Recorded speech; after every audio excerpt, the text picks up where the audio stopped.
қай оқушының мінезі қандай, оның түсінігі қандай бойынша әрқайсысына ортақ тілмен түсіндіру өте оңай жұмыс емес, және бар тәніңмен беріліп, бүкіл тақырыпты ашу үшін көп еңбектену керек.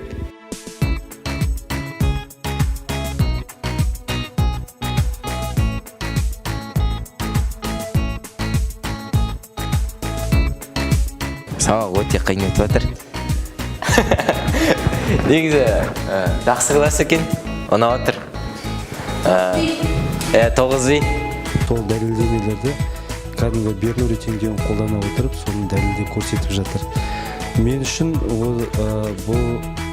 бұдан артық жетістік жоқ деп ойлаймын.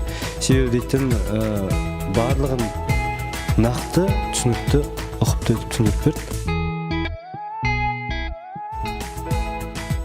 Біз енді мұғалім болып бірінші көріп отыр, енді мұғалім қиын екен өз жұмысы. Мұғалімдер сол үшін сыйлаймын, неге десе. Жұмыстар өте қиын.